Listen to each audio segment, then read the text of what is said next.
আগেকার দিনের লোকে কি বলতো, পড়াশোনা করে যে আগে গাড়ি ঘোড়া চড়ে সে, আর এখন তো দেখছি পড়াশুনো যে করেনি সে বড় বড় গাড়ি চেপে ঘুরে বেড়াচ্ছে। যে নাম লিখতে জানেনি তার 10টা গাড়ি, আর যে MA পাস করেছে ও ট্রেনে হচ্ছে ওই ঝালমুড়ি বিক্রি করে, বলে 10 টাকায় 10 টাকা 10 টাকা। আশ্চর্য কি জানেন, কর্ম তোমার ভালো হলে ভাগ্য তোমার দাসী, হৃদয় তোমার ভালো হলে ঘরেই মথুরা কাশী। কাজ ভালো করতে হবে তো। ছেলে যখন কলেজের পরীক্ষায় ফেল করে ঘরে এসেছে, মা গিয়ে ছেলের কানটা মুলে দিয়েছে। এত বড় সাহস, এত কষ্ট করে সারা বছর লেখাপড়া করালাম, তুই ফেল করে ঘরে এলি। আর যখনই ছেলে গিয়ে মা গিয়ে ছেলের কানটা মুলে দিয়েছে, বাবা ছুটে এসে মায়ের হাত ধরে নিয়েছে, কি করছো তুমি, ছাড়ো তুমি আমার। ওর কানটা টেনে আমি ছেড়ে দেই, পড়াশুনো করে নাই অসভ্য ছেলে, সারা বছর বন্ধুদের সঙ্গে ঘুরে বেড়ালো, সময় কাটালো। ছেলে ছুটে গিয়ে মায়ের পায়ে হাত দিয়েছে, মা তুমি কানটা মুলে দিয়েছো, আমাকে শিক্ষা দিয়েছো। কেন? আমার ভালো নাম্বার পাওয়ার কথা ছিল কিন্তু আমি পাই নাই। কিন্তু মা আমি তোমার ছেলে হয়ে তোমার পায়ে হাত দিয়ে কথা দিলাম। কি কথা? আমার যে বন্ধুরা আমার সঙ্গে পড়াশুনো করেছে, আমার যে বন্ধুরা আমার সঙ্গে পড়াশুনো করে শুধু কলেজের নাম্বার নয়, গোটা দেশের মধ্যে সবথেকে ভালো নাম্বার পেয়েছে, সবথেকে উঁচু স্থানে গেছে, আমি তোমার ছেলে তোমায় কথা দিলাম একদিনকে আমার ওই বন্ধুগুলোকে আমি আমার কোম্পানির কর্মচারী বানিয়ে তোমার সামনে দাঁড় করাবো। ছেলেটা কে জানেন? ছেলেটা হচ্ছে বিল গেটস, পৃথিবীর সবথেকে ধনী লোক। সে গিয়ে মাকে কথা দিয়েছিল, আর বিল গেটসের কোম্পানিতে সেই লোকগুলোই চাকরি করতো, বড় বড় পদে ছিল, যারা তারই বন্ধু বান্ধব। মানে দেখ, তোরা এত দূর পড়াশুনো করেছিস, আমার কোম্পানির ম্যানেজার হয়েছিস, আর আমি পড়াশুনো করিনি, কোম্পানির মালিক হয়েছি। তাই জগতে সবসময় মনে রাখবেন, জগতে যাই কিছু হয়ে যাক না কেন, কোনোদিন খারাপের সঙ্গে আপোষ করবেন না, ভালোটাকে জড়িয়ে ধরবেন। আমি জানি সত্যের সঙ্গে থাকতে গেলে অনেক কষ্ট করতে হয়, অনেক দুর্দৈব সহ্য করতে হয়, কিন্তু দিনের শেষে জয়টা কিন্তু সত্যেরই হয়। আচ্ছা দিয়ে না, দিয়ে না।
আচ্ছা, আর কথা নয়, যাচ্ছিল না, সবার কাছে মালা মালা দেবে, সবাইকে মালা পড়াবেন।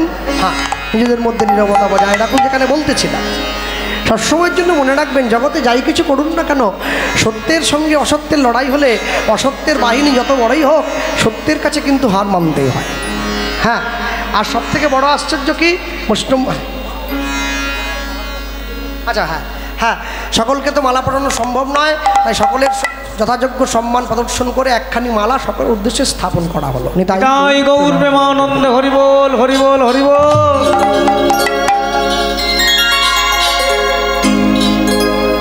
তাই বলতে গিয়ে বলবো, সব থেকে বড় আশ্চর্য কি, সব থেকে বড় আশ্চর্য হলো, যারা আমরা জায়গায় বসে আছি, বয়সে বড়, বয়সে ছোট, আমার মায়েরা এবং আমার থেকে যারা ছোট, যারা আমার সমবয়সী, কালকে গোটা ভারতবর্ষের মানুষের কাছে আমাদের একটা বিশেষ আনন্দের দিন।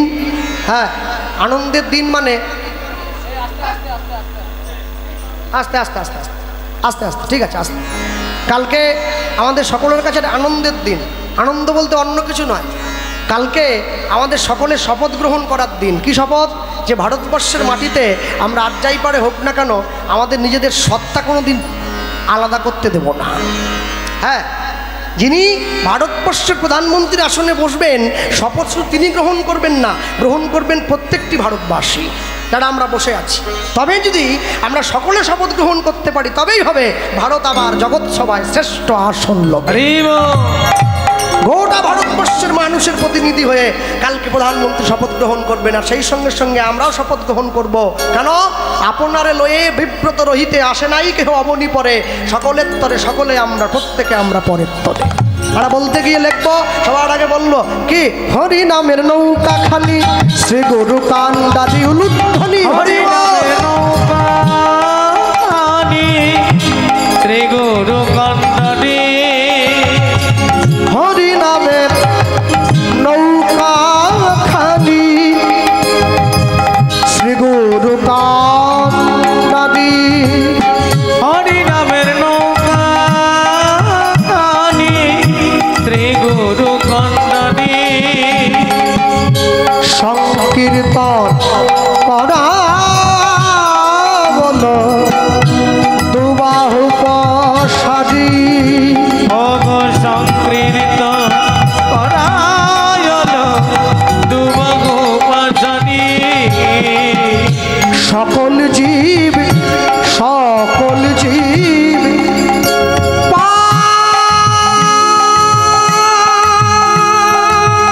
পার হইল,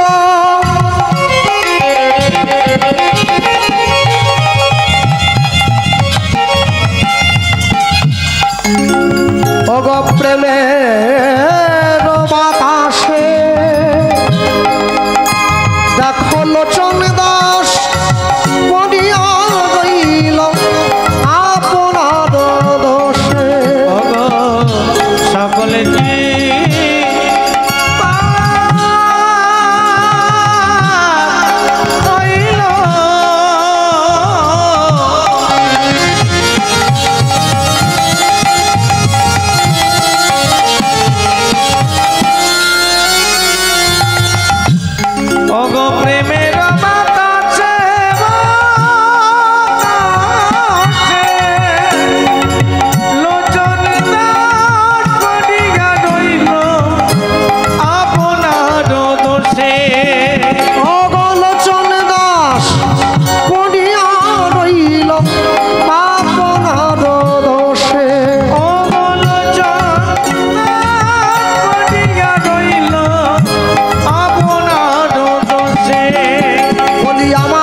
হইল প্রেমের বাতাসে, প্রেমের বাতাসে লোচন দাস পড়িয়া রইল, পড়িয়া রইল আপনার দোষে।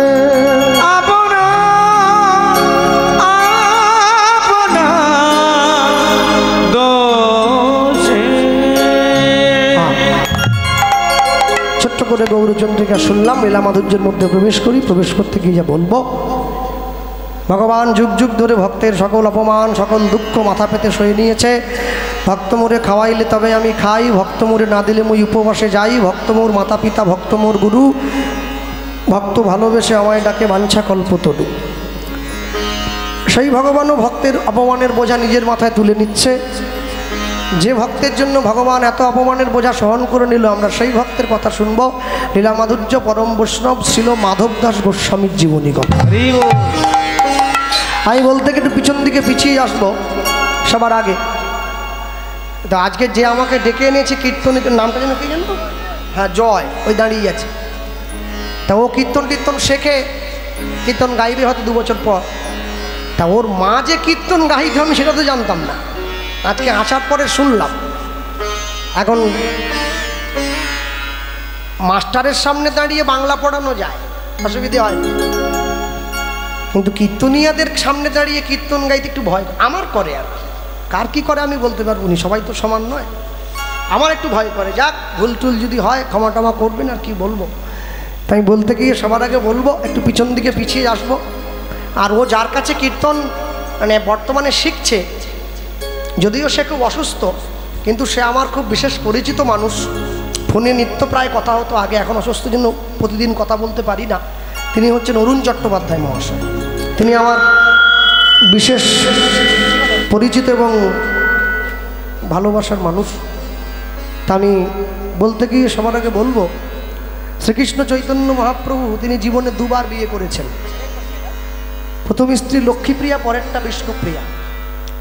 এখন আশ্চর্য কি জানেন, প্রথম বিয়েটা ছেলেটা নিজের ইচ্ছায় করলো, দ্বিতীয় বিয়েটা ছেলেটা মায়ের ইচ্ছায় করলো।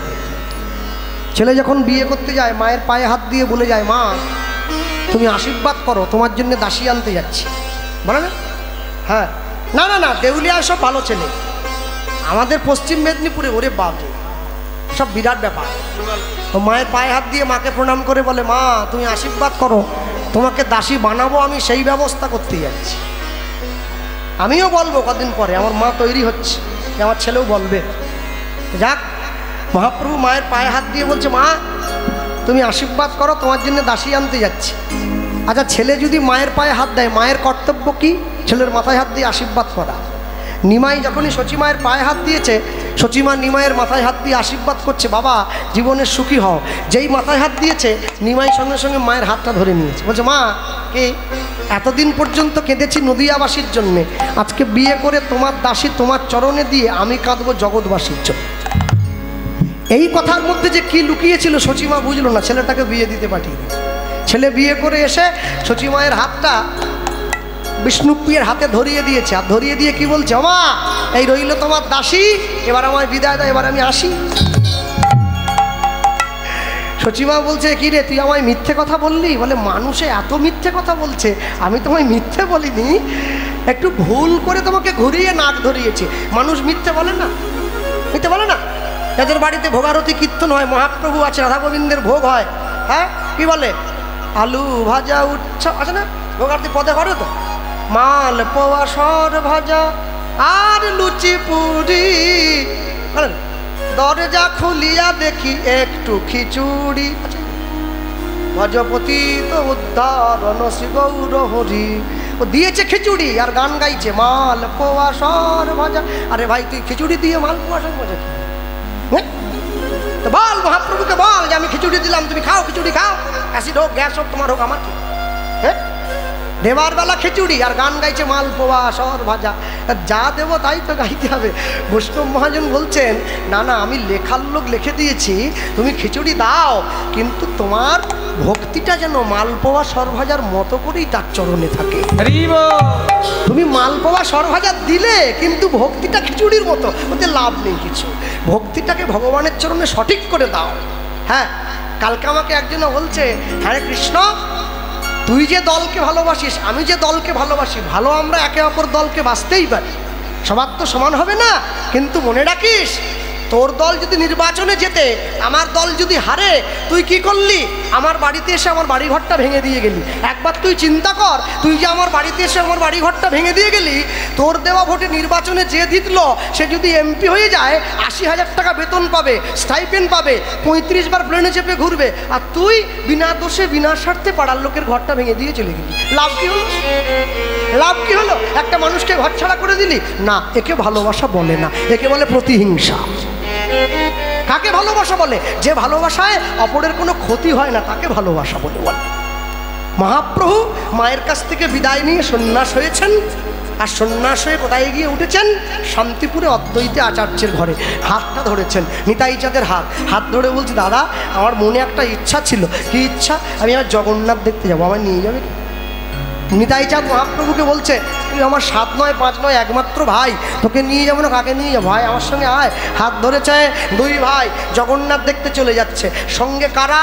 এই যে আপনাদের মতো অগণিত ভক্ত। আসতে হাত তুলুন তো, কারা কারা পুরী গিয়েছেন দেখে একটুখানি। পুরী অনেকে গিয়েছে দেখছি, বা নাও নাও নাও। আরেকবার হাত তোলো, কারা কারা পুরীতে গিয়ে ভেটকি মাছের চপ খেয়েছে? তুলবে নি? কি ভাবছো আমি হাত না তুললে মেনে নেব? তীর্থস্থানে গিয়ে কোনোদিন আমিষ খেতে নাই, তীর্থস্থানের মহিমা নষ্ট হয়ে যায়। পুরী নবদ্বীপ বৃন্দাবনে গিয়ে আমিষ খাবে না। হাতে হাত ধরেছে, 2 ভাই চলে যায় জগন্নাথ দর্শনের জন্য, আর সঙ্গে অগণিত ভক্ত। তারা বলতে বলতে যায়, দেখো গৌরে লোরে সেই সোনার নদী যায়, উলুধ্বনি এখনো দাওনি, দাও দাও দাও। হরিধ্বনি সবে তো শোনা যায়, গৌরে লোরে ওই তো গৌরে লোরে। আস্তে একটু হাত তোলা যায়?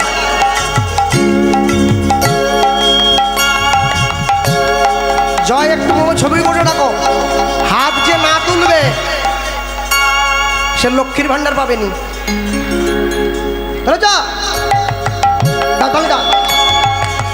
গৌরে লোরে সোনার নদিয়ায়, উলুধ্বনি হরে ধ্বনি শব্দ শোনা যায়, গৌরে লোরে হরি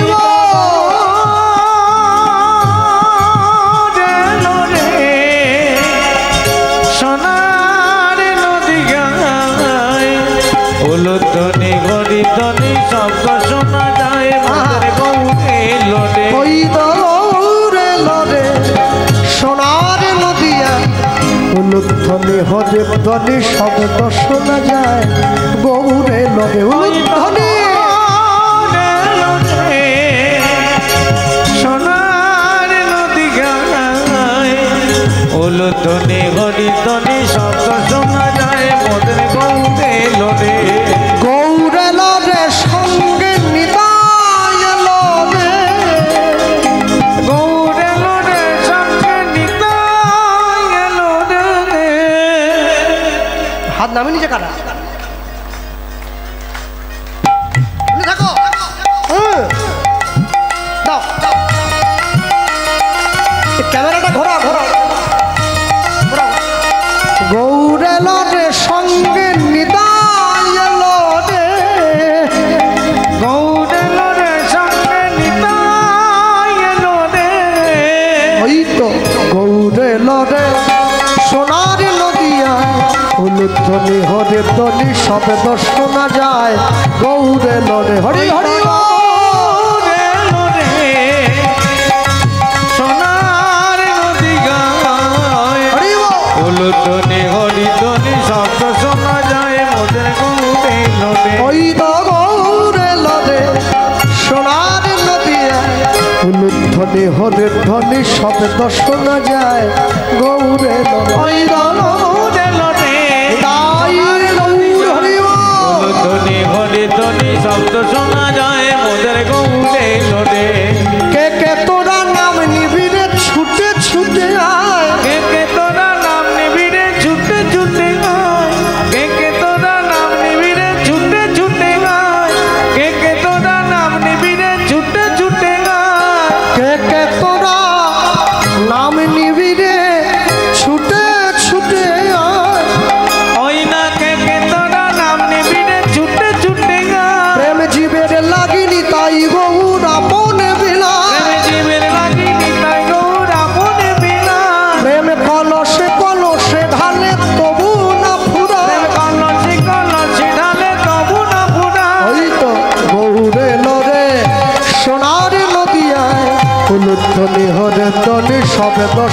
যায় গৌরে লোরে হরি হরি সোনার নদী গায় উলুধ্বনি ঘরে ধ্বনি শব্দ শোনা যায় মোদের গৌরে লোরে ওই তো গৌরে লোরে সোনার নদী গায় উলুধ্বনি ঘরে ধ্বনি শব্দ শোনা যায় মোদের গৌরে লোরে ওই তো গৌরে লোরে সোনার নদী গায় উলুধ্বনি ঘরে ধ্বনি শব্দ শোনা যায় মোদের গৌরে লোরে ওই তো গৌরে লোরে সোনার নদী গায় উলুধ্বনি ঘরে ধ্বনি শব্দ শোনা যায় মোদের গৌরে লোরে ওই তো গৌরে লোরে সোনার নদী গায় উলুধ্বনি ঘরে ধ্বনি শব্দ শোনা যায় মোদের গৌরে লোরে বলো ভাই শ্রীকৃষ্ণ চৈতন্য মহাপ্রভু কি জয় পরম দয়াল নিতাই চাঁদ কি জয়।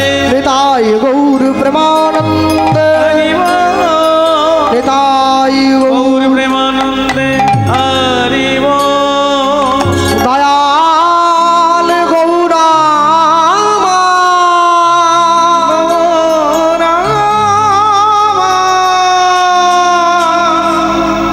দুই ভাই চলতে গিয়ে হঠাৎ করে ঘন জঙ্গলের মাঝে দাঁড়িয়ে পড়ল কে ঘন জঙ্গলের মাঝে আমাদের নাম ধরে চিৎকার করে কে ডেকে উঠল আর যখনই দুই ভাই দাঁড়িয়ে পড়েছে হঠাৎ করে লক্ষ্য করছে এক দূরে এক গাছের তলায় এক বয়স্ক মা বসে আছে দুই ভাইয়ের নাম ধরে চিৎকার করে ডেকে উঠল নিতাই গৌর আমি ডেকেছি আমার কাছে আয় দুই ভাই ছুটে চলে গিয়েছে ছুটে গিয়ে মায়ের সামনে দাঁড়িয়ে পড়েছে মা তুমি আমাদের ডাকলে হ্যাঁ আমার কাছে আয় ছুটে গিয়ে দুই ভাই দাঁড়িয়ে পড়েছে এ কি মা তুমি ডাকলে কেন হ্যাঁ রে তোরা কারা রে আমরা আমরা দুই ভাই আমার নাম নিতাই আরে আমার ছোট ভাই এর নাম গৌর ও একই মায়ের পেটের দু ভাই না না না একই মায়ের পেটের দু ভাই হলে তো প্রত্যেক দিন সকালবেলা ঘুম থেকে উঠে কোদাল নিয়ে মারামারি করতে লেগে পড়তো সম্পত্তির জন্যে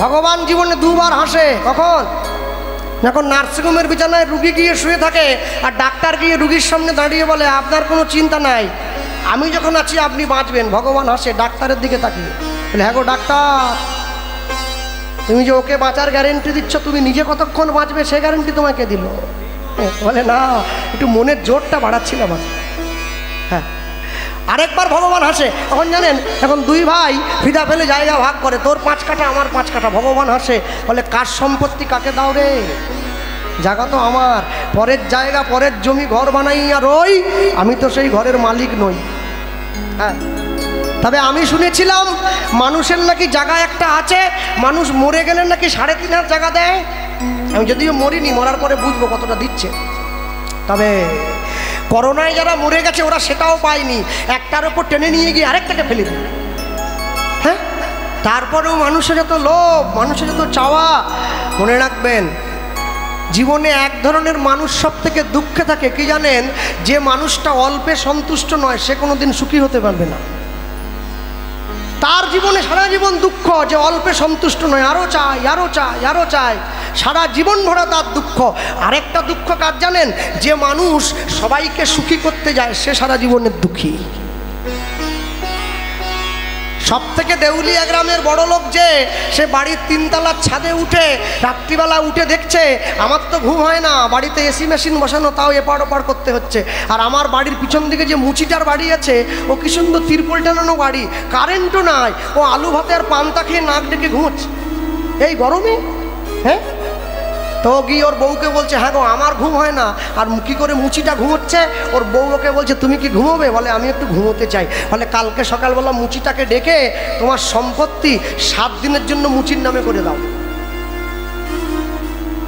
ব্যাস এখন কথা হচ্ছে মায়ের বুদ্ধি পরে শুনলেও চলবে বউয়ের বুদ্ধি আগে শুনতে হবে বিপদ হয়ে যাবে কেন জানো মা যখন ছেলেকে বুদ্ধি দিচ্ছিল তখন তো ছেলে খাবার টেবিলে বসেছিল এক কান দিয়ে শুনেছে আরেক কান দিয়ে চলে গেছে আর বউ যখন বুদ্ধি দিচ্ছিল খাবার টেবিলে দেয়নি রাত্রে ঘুমানোর সময় দিয়েছে এক কান তো ঢাকা আছে বালিশে যা ঢুকেছে সব ভিতরে চলে গেছে ওই জন্য মায়ের বুদ্ধি পরে শুনলে হবে আগে বউ ও হাসছে হ্যাঁ বড় লোকটা ডেকে 7 দিনের জন্য নিজের সম্পত্তি মুচির নামে করে দিয়েছে আশ্চর্য কি ওই যে মুচির নামে সম্পত্তি করে দিয়েছে পরের দিন থেকে দেখা যাচ্ছে বড় লোক জমিদারটা সে রাত্রিবেলা নাক ডেকে ঘুমোচ্ছে মুচির ঘুম চলে গেছে কেন মুচির তো সম্পত্তি, ও চিন্তা করছে এই পুকুরের মাছ কেউ ধরে নিয়ে গেল, এই টাকা কেউ নিয়ে গেল, এই ব্যাংকের বই চুরি হয়ে গেল, এই গাড়ি কেউ টাকা খুলে নিয়ে যাচ্ছে, হ্যাঁ এই গাছের ডাব কেউ ফেড়ে নিয়ে গেল। সব সময় জ্বালা, যত তালা বাড়াবেন জ্বালা বেড়ে যাবে। একতলায় একটু, দুতলায় একটু, তিনতলায় একটু, চারতলা বাড়ান আর ঘুমই হবে না, ঘুমই হবে না। হ্যাঁ, যতই তাকে 20 তলায় মরতে হবে বিষের জ্বালায়, আসতে হবে নিচের তলায়, যেতে হবে তুলসী তলায়, তারপরে বলো হরি হরি বল।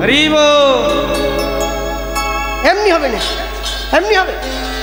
মানুষে ভগবানকে ভালোবাসে, কত লোককে দেখায় আমি কত ভগবানকে ভালোবাসি। একবার দেখো, বিরাট বড় বাড়ি তৈরি হয়েছে, বাড়ির গেটের সামনে ভগবানের ছবি একটা চিটিয়ে দিয়েছে টাইলস পাথর দিয়ে, গলায় একটা মালা দিয়ে দিয়েছে। আর যখনই ঝড় করে বৃষ্টি ঝড় এলো, ছেলে মেয়ে বৌমা নাতিন হাত ধরে ঘরের মধ্যে ঢুকে পড়লো, আর যত ধুলো কাদা সব ঠাকুর খাও, ঠাকুর তো দাঁড়িয়েছে বাইরে। এই হচ্ছে আমাদের ভালোবাসা ভগবানকে। ভালো যদি বাঁচতে হয় না, এইভাবে বাসা যায় না। ভালো যদি বাঁচতে হয় অন্তর থেকে বাঁচতে হবে। যার ভালোবাসা যত গভীর হবে তার তত ভালোবাসার প্রকাশ কম হবে, আর যার ভালোবাসা ঠুনকো হবে তার ভালোবাসার প্রকাশ তত বেশি বেশি করে হবে। নিতাই গৌর দুই ভাই মায়ের কাছে গিয়ে বসে পড়েছে, মা আমরা দুই ভাই। ঠিক আছে, যেই পরিচয়টা দিয়েছে মায়ের চোখটা জলে ভরে গেছে। মা কাঁদতে কাঁদতে দুই ভাইয়ের দিকে তাকিয়ে বলে উঠছে, জানিস তোদের মতো যদি এত সুন্দর আমার ছেলে থাকতো না, ওদের মুখে মা ডাক শুনে আমি আমার নারী জনমটা ধন্য করে নিতাম। এখানে যে কজন মা বসে আছেন, কোনো মাই চায় না যে আমার ছেলেটা চোর হয়ে যাক, কোনো মাই চায় না যে আমার ছেলেটা চিটিংবাজ হয়ে যাক। কিন্তু আশ্চর্য কি, মানুষ চাইছে অনেক কিন্তু পাবে না সকলে। সবাই চায় না, সকলে চায় কিন্তু পাবে না সকলে। লটারির টিকিট কাটছে সবাই কিন্তু সবাই পাবে না। এই যে মায়েরা বসে আছেন, আপনারা প্রত্যেক দিন বাড়িতে রান্না করেন, বলতে পারেন এমন একটা জিনিস আছে যেটা রান্নায় না দিলে রান্নার স্বাদ হয় না, কিন্তু সে কারোর সঙ্গে মেশে না। কোনটা বলো তো? তেজপাতা। নুন নয়, তেজপাতা। তেজপাতাকে তুমি সবজির মধ্যে দাও, ও কারোর সঙ্গে মিশবে না। সবজিটা বাটিতে বেড়ে দাও, আলাদাই হয়ে থাকে। তুমি যখন ওকে রান্নায় দিচ্ছিলে না, তোমাকে তেজপাতাটা শিক্ষা দিচ্ছিল। কি শিক্ষা জানো? তুমি সংসারে সবার মধ্যে থাকবে, কারোর সঙ্গে নিজেকে মিশিয়ে ফেলবে না। সেদিনকে তোমার তার চরণের ডাক আসবে, তুমি সব ছেড়ে দিয়ে যেন তার চরণে চলে যেতে পারো। তবেই তো তোমার জীবনের প্রকৃত উদ্দেশ্য সফল হবে। ভারতবর্ষের মাটিতে তুমি জন্ম নিয়েছ কেন জানো? মনে রাখবে, ইংরেজ যখন দেশ ছেড়ে চলে গিয়েছিল না, শুধু সোনা নিয়ে গেছে 800 জাহাজ, তারপরেও আমরা বেঁচে আছি। কেন বলুন তো? আমাদের সংস্কার, আমাদের সংস্কৃতি, আমাদের সাহিত্য আমাদেরকে বাঁচিয়ে রেখেছে। বাঙালির গর্ব হওয়া উচিত। বাঙালি একটা বিশ্বকবি রবীন্দ্রনাথকে পেয়েছে, গর্ব হওয়া উচিত। বিবেকানন্দকে পেয়েছে, বিনয় বাদল দীনেশকে পেয়েছে, সুভাষচন্দ্র বসুকে পেয়েছে, চৈতন্য মহাপ্রভুকে পেয়েছে। 4 বছরের ছোট ছেলে টিভির পর্দায় দাঁড়িয়ে বলে, হাই হ্যালো ছাড়ো, হরে কৃষ্ণ বলো। এই যে সবার মোবাইলে আছে, 4 বছর বয়স, ভাগবতার ব্রহ্মচারী 4 বছরের ছেলে টিভির পর্দায় দাঁড়িয়ে কাকে বলছে? নেহা কাক্কার, ভারতবর্ষের শ্রেষ্ঠ সঙ্গীতজ্ঞদের মধ্যে একজন, তাকে বলছে হাই হ্যালো ছাড়ো, হরে কৃষ্ণ বলো। 4 বছরের ছেলে হরে কৃষ্ণ বলে, 80 বছরের বুড়ো দেউলিয়া মোড়ে বসে তাস খেলে। তার চৈতন্য হয় নাই, সে ভাবে আমি আরো 10 বছর যাব। হ্যাঁ, এটা হচ্ছে বাঙালির জীবনের সব থেকে বড় লজ্জা। আমরা আমাদের ঘরের ভগবানকে নিজে চিনতে পারি নাই, আমাদের ঘরে ঠাকুরকে আমরা নিজে চিনতে পারি নাই। আর যেদিনকে চিনতে পারবো সেদিনকে আমার অনেক বেলা হয়ে যাবে, অনেক দিন গড়িয়ে যাবে। আজকে কীর্তন শোনার শক্তি আছে, আমি ঘরে গিয়ে শুয়ে পড়লাম, একদিনকে শুনতে চাইবো কিন্তু গায়ের শক্তি থাকবে না। সেদিন কি হবে? সেদিন কি হবে? আমি তো প্রায়শই গান করে বাড়ি ফিরে যাই, আর বাড়ি ফিরে যাওয়ার সময় দেখি ভোরবেলা করে দেউলিয়া বাজারে বহু মানুষে জড়ো হয়। কেন? ফুল কেনার জন্য, ফুল বিক্রি করার জন্য। ফুল সাজিয়ে রাখে, ফুল বিক্রি হয়ে যায়। যার ফুলটা ভালো সেটা আগে বিক্রি হয়ে যায়, যার ফুলটা একটু মাঝারি ওটা পরে হয়, আর যেটা একদম খারাপ ওটা বেলা পর্যন্ত নিয়ে বসে থাকতে হয়। তাই জীবন ওই ফুলটাকে দেখে অন্তত শিখে নেন। যারা চাষ করেন, ভালো ফুল ফলাবার জন্য যেমন এত পরিশ্রম করছেন, নিজের জীবনটাকে ভালো করে তৈরি করার জন্য একটু পরিশ্রম করবেন না? এত এত সহজে জীবন তৈরি হয় না। জীবনকে তৈরি করতে গেলে জীবনের মূল্যবোধটা উপলব্ধি করতে হয়। নিতাই গৌর বুড়ি মায়ের কোলে বসেছে, বুড়িমা নিতাই গৌরকে কোলে বসিয়ে এক পাত্রে অন্ন ব্যঞ্জন মেখে নিতাই গৌরের মুখে দিচ্ছে। মায়ের কোলে বসল গিয়ে গৌরার নিতাই নিতাই নিতাই গৌর হরি বসল কে গৌরার নিতাই নিতাই মায়ের কোলে বসল কে গৌরার নিতাই নিতাই। এবার যত যত যত যত মায়েরা সব মায়েরা সব উলুধ্বনি দেয় উলুধ্বনি। এবার যত যত মায়েরা সব মায়েরা সব উলুধ্বনি দেয়। এবার যত যত ভক্তগণ সব হরিধ্বনি দেয় নিতাই গৌর হরি ভক্তগণ সব হরিধ্বনি দেয়। বল মায়ের কোলে বসল গিয়ে গৌরার নিতাই নিতাই মায়ের কোলে হরি হরি বল হরি বল। গৌরার নিতাই নিতাই মায়ের কোলে বসল গিয়ে গৌরার নিতাই নিতাই। দুই ভাই ছুটিয়া গিয়া মায়ের কোলেতে বসিল, কোলেতে বসিল দূরেতে তাকাইয়া নিতাই চমকি উঠিল। চমকে উঠিল মামা বলিয়া নিতাই ডাকে উচ্চই স্বরে। তাকে উচ্চই সাজে ছুটিয়া গিয়া মা দু ভাইয়ের বুকে জড়ায়ে ধরে। ভাই রে বুকে জড়ায়ে ধরে। নিতাই গৌর মায়ের কোলে বসেছে, মাকে ডাকে ডাকিয়ে বলছে মা দূরে ওই সমাধিটা কার? বলে সমাধিটা কার জানিস? জগন্নাথ দেবের অনেক বড় এক ভক্ত ছিল যার নাম ছিল মাধব দাস গোস্বামী। ভক্তের মৃত্যুর পরে স্বয়ং জগন্নাথ ভক্তের দেহটা কোলে নিয়ে সমাধি দিয়েছে। আসতে এই প্রসঙ্গে আমি একটা কথা বলে রাখি, অনেক অনেক জায়গায় গেলে কীর্তনের শুরুর আগে আমাকে অনেক মানুষের রাগ সহ্য করতে হয়। কি বলে, আচ্ছা গোপালবাবু আপনার দাদু বেঁচে আছে না মরে গেছে? আমি মরে গেছে। দাদু মরে যাবার পরে কি আগুনে পুড়িয়ে দিয়েছিলেন না সমাধি দিয়েছিলেন? আমি সমাধি দেওয়া হয়েছিল। আপনার দাদু মরে গেল সমাধি দেওয়া হলো, আমার দাদু মরে গেল আগুনে পোড়ালেন কি জন্যে? আপনার দাদু মানুষ আর আমার দাদু কি মানুষ নয়? আপনি রাগ করছেন কেন? না হবেনি। আমার দাদুকে চিতায় তুলে দিয়ে পিছন দিকে পাগুলোকে মুড়ে দিয়ে হাতটা মুড়ে দিয়ে তার উপরে কাঠ চাপিয়ে ওরে কষ্ট। হ্যাঁ, আর যখন সমাধি দেওয়া হয় কি সুন্দর বসিয়ে দিয়ে গলায় নামের মালা দিয়ে হরিনাম গেয়ে, হ্যাঁ হাতে ফুল দিয়ে। কেন কেন আপনারা বৈষ্ণব বলে যা খুশি করবেন? বলি না না, আমরা যা খুশি করবো কেন? আমরা যা খুশি করিনি বাবু। তাহলে মানে শোনো, আশ্চর্য কি জানো? সবসময় মনে রাখবেন, পাইয়া মনুষ্য জন্ম জীব যদি করে পশু কর্ম পশুজনী হইবে নিশ্চয়। জন্মিয়ায় চরাচরে যে যেমন কর্ম করে কর্ম অনুযায়ী ফল তারে লইতে হয়। আপনি যেমন কর্ম করবেন ফল আপনি তেমন পাবেন। এর জন্য অপরকে দোষ দিচ্ছেন কি জন্যে? ভক্তমণ্ডলী ভক্তিমতী মায়েরা নিতাই গৌরের হাত ধরে মা সেই সমাধির কাছে নিয়ে গিয়ে নিতাই গৌরকে বলে উঠছে, জানিস নিতাই গৌর এই সমাধিটা জগন্নাথ দেবের ভক্ত। কে এমন সেই ভক্ত মা যার জন্য জগন্নাথ দেব এত কষ্ট সহ্য করেছে? কেন জানিস? আজ থেকে 150 বছর আগে এই নীলাচল গ্রামে একজন ক্ষত্রিয় বাড়ির ব্রাহ্মণ বাস করত, যে ব্রাহ্মণের নাম ছিল সুমতি ব্রাহ্মণ। ব্রাহ্মণের কাজ কি ছিল? ব্রাহ্মণ পুজো করতো না, ব্রাহ্মণ মানুষের বাড়ি বাড়ি গিয়ে ভিক্ষা করত।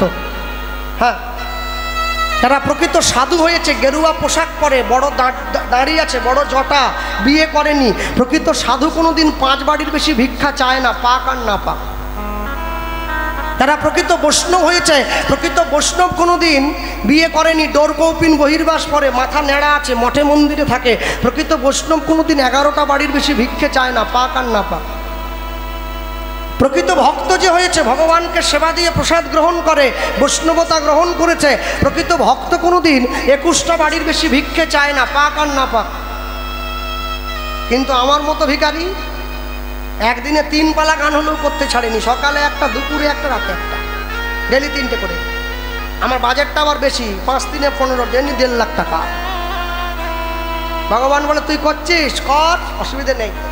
2 সিজন করবি, তারপরে 3 সিজনের বেলা ভেলুরে সিট বুকিং করব। যা টাকা জমিয়েছিলি সব দিয়ে যেতে হবে, গলা বন্ধ হয়ে যাবে। তারপর ডাক্তার হলে 2 বছর রেস্ট। লোভে পাপ, পাপে তাপ, তাপে মৃত্যু। জগতে যার লোভের পরিসীমা যত কম তার জীবনে সুখ তত বেশি, যার লোভের পরিসীমা যত বেশি তার জীবনে সুখ তত কম। কেন জানেন? সবার আগে আপনি ঠিক করবেন আপনি অনেক টাকার মালিক হবেন নাকি অল্প টাকা নিয়ে সেই টাকাটা ভোগ করে জগতে সুখী হবেন, কোনটা? টাকা বেশি হলে দেহে রোগ আসবে, আর দেহে রোগ এলে সেই টাকা আপনি ভোগ করতে পারবেন না, আপনার ছেলে মেয়েরা ভোগ করবে। আর যদি অল্প টাকার মালিক হন টাকাটা আপনি ভোগ করতে পারবেন। অপরকে ঠকিয়ে যদি 100 টাকা রোজগার করা হয় ও টাকার কোনো দাম থাকে না, তবে মাথার ঘাম পায়ে ফেলে যদি 50 টাকা রোজগার করা হয় সেই টাকার দাম থাকে অনেক। সেদিনকে সকালবেলা উঠেও আমার চোখে জল এসেছিল, আমি বেকার তো কি হয়েছে? কোন দিন জানেন? আমি যেদিনকে দেখেছিলাম সকালবেলা খবরের কাগজটা খুলতে গিয়ে সকালবেলা ঘুম থেকে উঠে সর্বপ্রথম একটা জিনিস দেখে মনে বড় দুঃখ পেয়েছিলাম যে সারা পশ্চিমবাংলার মাটিতে একসঙ্গে 26,000 ছেলে মেয়ে চাকরি চলে গিয়েছে। সব থেকে কষ্ট পেয়েছি মনে সেদিন। কেন জানেন? এতগুলো পরিবার, 26,000 পরিবার নিঃস্ব হয়ে গেল। কত কষ্ট করে একটু একটু করে পয়সা জমিয়ে ছেলেগুলো একটু ডাল ভাত খাওয়ার জন্য একটা চাকরির জোগাড় করেছিল, 26,000 পরিবার নিঃস্ব হয়ে গেল। তারপরেও মনকে বোঝ দিয়েছিলাম, রাস্তার ওপরে বসে মাসের পর মাস ধরে যারা চোখের জল ফেলেছে ভগবান তাদের চোখের জলটা সহ্য করতে পারে নাই। প্রমাণ আপনার সামনে। আপনি জগতে যেমন চাইবেন, আপনি যেমন গাছ লাগাবেন ফল আপনি তেমন পাবেন। শুনুন, চুরি করে ওপরে ওঠা যায় কিন্তু চুরি করে কোনোদিন স্থায়িত্ব লাভ করা যায় না। সৎ হয়ে থাকতে হয় তবে স্থায়িত্ব লাভ করা যায়। যদি আপনি সৎ হয়ে উঠতে পারেন ওপরের দিকে তবে স্থায়িত্ব লাভ করবেন, আর না হলে কোনোদিন পারবে না। এই সুমতি ব্রাহ্মণ প্রত্যেক দিন ভিক্ষা করত। সুমতি ব্রাহ্মণের স্ত্রীর নামটা শাস্ত্রে পাওয়া যায় না। এই ব্রাহ্মণ আর ব্রাহ্মণের সংসারে একটা মাত্র ছেলে ছিল, যে ছেলেটার নাম ছিল মাধব। আমি যখন আসরে আসছিলাম আমার আগে এক বয়স্ক বাবা কীর্তন গাইছিলেন, খুব সুন্দর। ভক্ত রঘুনন্দনের পালাটা হচ্ছিল বোধহয়, আমি ঘরে বসে শুনছিলাম। হ্যাঁ, মনে রাখবেন, রঘুনন্দন হচ্ছে সেই মানুষ যে মহাপ্রভুকে কাছ থেকে সেবা করেছে, মহাপ্রভুকে দেখেছে। এটা কম বড় সৌভাগ্যের কথা নয়, অনেক বড় সৌভাগ্য। সবাই তো পাবে না, সবাই পাবে না। ভালোবাসছে সবাই, তাকে পাবে কজন না? সবাই তাকে পেতে পারে না। ভক্তমণ্ডলী, ভক্তিমতী মায়েরা, মাধব দাসের বাবা প্রত্যেক দিন সকালবেলা ভিক্ষা ঝুলিটা নিয়ে ভিক্ষায় বেরিয়ে যায়। আর প্রত্যেক দিন ভিক্ষায় বেরিয়ে গিয়ে যা পায় তাই দিয়ে জগন্নাথ দেবকে সেবা দেয়। হ্যাঁ, ভিক্ষার ঝুলিটা কাঁধে নিয়ে নিয়ে ভিক্ষায় চলে যায়। আমি দিন ভিখারি নাই তো করি, নাই তো করি, আমায় একটি পয়সা দাও, তাই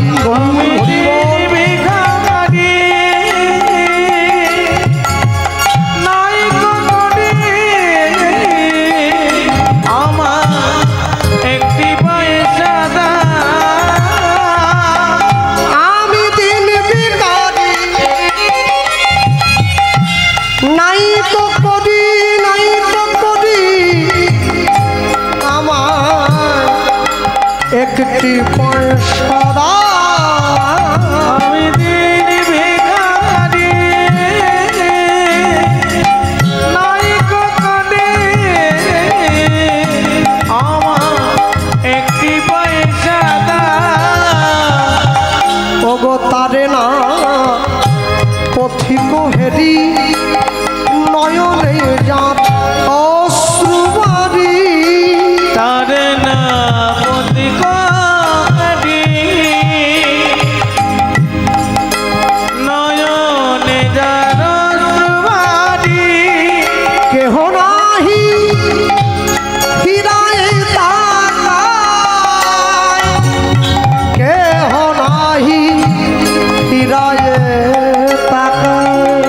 আমি দিন ভিখারি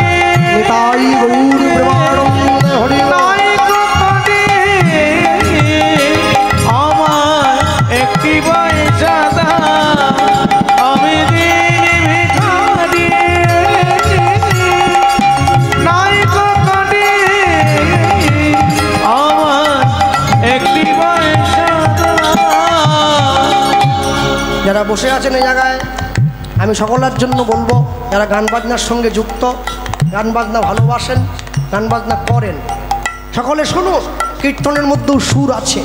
আমি গাইতে পারি না, আমি শিখতে পারিনি, এটা আমার দুর্ভাগ্য। কীর্তনকে দোষ দিলে হবে না। গানটা শুরু হয়েছিল, এই গানটা যে গাইছি, এই গানটা অরুণ চট্টোপাধ্যায়েরই গাওয়া গান। গানটা শুরু হয়েছে, আমি দিন ভিখারি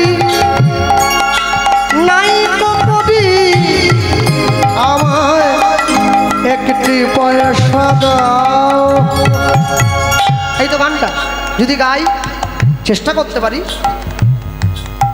বেহাগ যদি না হয় রাজি, বসন্ত যদি না আসে, এই আসরে ইমন তুমি থাকো বন্ধু আমার পাশে। বেহাগ যদি না হয় রাজি, বসন্ত যদি না আসে, এই আসরে ইমন তুমি থাকো বন্ধু আমার পাশে। যদি সুরটাকে আমরা আরেকটু কোমল করি, চেষ্টা করতে পারি। তোমার ভুবনে ফুলের মেলা, আমি কাঁদি সাহারায়। তোমার ভুবনে ফুলের মেলা, আমি কাঁদি সাহারায়। ও গো কমলিকা, ও গো কমলিকা, বুঝিলে না আমি কত অসহায়। তোমার ভুবনে ফুলের মেলা, আমি কাঁদি সাহারায়। তোমার ভুবনে ফুলের মেলা, আমি কাঁদি সাহারায়। যে সুরটাকে আমরা আরেকটু কোমল করি, চেষ্টা করতে পারি। আগুনের পরশমণি ছোঁয়াও প্রাণে, এই জীবন পূর্ণ করো, এই জীবন পূর্ণ করো, এই জীবন পূর্ণ করো, এই জীবন পূর্ণ করো দহন দানে। আগুনের পরশমণি ছোঁয়াও প্রাণে। যেখান থেকে গানটা শুরু হয়েছিল, আমি দিন ভিখারি নাই করি, আমায় একটি পয়সা দাও। আমি দিন ভিখারি নাই কখনি, আমার একটি পয়সা দাও। আমি দিন ভিখারি নাই কখনি, আমার একটি পয়সা দাও। আমায় একটি পয়সা দাও, একটি পয়সা দাও, একটি পয়সা দাও, একটি পয়সা দাও। আমায় একটি পয়সা দাও। একটি পয়সা দাও। আস্তে আস্তে